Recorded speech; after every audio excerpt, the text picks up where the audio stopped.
Umat beriman yang terkasih, para orang tua, orang muda, dan anak-anak sekalian yang terkasih. Halo, jumpa lagi dengan saya dalam percikan kebijaksanaan SMS spesial malam Sabtu. Sebelum berlanjut, ingat, jangan lupa like, share, dan subscribe channel ini ya. Jangan lupa tekan loncengnya supaya dapat mengikuti terus ketika ada percikan kebijaksanaan.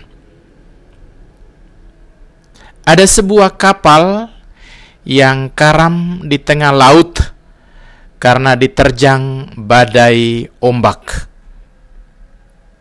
Hanya ada 2 orang lelaki yang bisa menyelamatkan diri dan berenang ke sebuah pulau kecil yang sangat gersang. Kedua orang yang selamat itu tidak tahu apa yang harus mereka lakukan kecuali berdoa kepada Tuhan. Untuk mengetahui doa siapakah yang paling dikabulkan oleh Tuhan, mereka sepakat untuk membagi pulau kecil itu menjadi 2 wilayah. Mereka tinggal sendiri-sendiri secara berdampingan di masing-masing sisi pulau tersebut. Doa pertama yang mereka panjatkan adalah permohonan agar diturunkan makanan. Tuhan memberi mereka makan. Esok harinya, lelaki yang pertama melihat sebuah pohon yang penuh dengan buah-buahan tumbuh di sisi tempat tinggalnya di dalam wilayahnya. Sementara di daerah tempat tinggal lelaki yang kedua tetap kosong. Yang pertama tadi merasa doanya dikabulkan Tuhan. Dia menertawakan temannya. Seminggu kemudian, lelaki yang pertama merasa kesepian dan memutuskan untuk berdoa agar diberikan seorang istri. Keesokan harinya ada kapal yang karam dan satu-satunya penumpang yang selamat adalah seorang wanita yang berenang dan terdampar di sisi tempat lelaki yang pertama itu tinggal. Sementara di sisi tempat lelaki yang kedua tetap saja tidak ada apa-apanya. Segera saja lelaki yang pertama ini berdoa, memohon agar diberi rumah, pakaian, dan makanan. Dan betul saja, keesokan harinya seperti sebuah keajaiban, semua yang dimintanya hadir dan diberikan untuknya. Sedangkan lelaki yang kedua tetap saja tidak mendapatkan apa-apa. Akhirnya lelaki yang pertama itu berdoa, meminta agar ia dan istrinya dapat meninggalkan pulau itu dan memohon sebuah kapal. Pagi harinya, mereka menemukan sebuah kapal tertambat di sisi pantai dalam wilayahnya.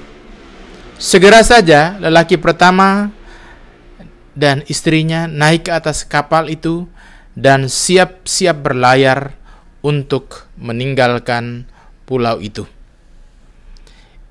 Ia pun memutuskan untuk meninggalkan temannya, sahabatnya lelaki yang kedua yang tinggal di sisi lain dari pulau itu. Menurutnya, lelaki yang kedua temannya itu tidak menerima pemberian Tuhan karena doa-doanya tidak dikabulkan. Begitu kapal siap berangkat, lelaki pertama itu mendengar suara dari langit. "Hai, mengapa engkau meninggalkan sahabatmu? Mengapa engkau meninggalkan rekanmu yang ada di sisi lain pulau ini?" Jawab lelaki yang pertama itu, Berkatku ini hanyalah milikku sendiri, karena hanya doakulah yang dikabulkan oleh Tuhan. Doa temanku itu tidak ada satupun yang dikabulkan, maka dia tidak pantas untuk mendapatkan apa-apa. Kau salah. Suara itu membahana dari langit membentaknya. Tahukah engkau bahwa rekanmu itu, sahabatmu itu, hanya memiliki satu doa, dan doanya lah yang dikabulkan semuanya. Bila tidak dikabulkan, maka engkau tidak mendapatkan apa-apa. Terkejut lelaki yang pertama. Katakan kepadaku, katanya, doa macam apa yang ia panjatkan, sehingga saya harus merasa berutang budi atas semua ini padanya. Maka suara dari langit itu berkata, ia berdoa agar semua doa dan permohonanmu dikabulkan. Sekali lagi, ia hanya berdoa setiap hari agar seluruh permohonanmu dikabulkan Tuhan. Para saudara dan saudariku yang terkasih, kesombongan macam apakah yang membuat kita menganggap bahwa hanya harapan dan hanya doa-doa kita yang dikabulkan oleh Tuhan? Betapa banyak, entah kita sadar atau tidak, sekali lagi, betapa banyak orang yang telah mengorbankan sesuatu demi keberhasilan kita, demi kesuksesan kita, demi kebahagiaan kita. Tidak selayaknya kita mengabaikan peran orang lain dan meninggalkan mereka di saat mereka mengalami kesulitan, di saat mereka memerlukan kehadiran kita. Tidak selayaknya kita mengabaikan peran orang lain ketika kita merasa bahwa kita berhasil, kita merasa bahwa kita sukses, ketika kita merasa bahwa kita, doa-doa kita semuanya dikabulkan oleh Tuhan. Jangan sampai kita menjadi orang yang sombong dan melupakan peran orang lain, peran saudara dan saudari, sahabat dan rekan-rekan kita yang dalam diamnya mendoakan kita. Di saat pandemi ini, juga situasi sekarang ini di daerah kita, di sebagian besar di wilayah tanah air kita, banyak terjadi bencana. Mari kita meringankan penderitaan saudara dan saudari kita ini dengan pertama minimal mendoakan mereka. Mendoakan agar Tuhan senantiasa memberkati mereka, menganugerahkan juga rahmat kesehatan yang baik.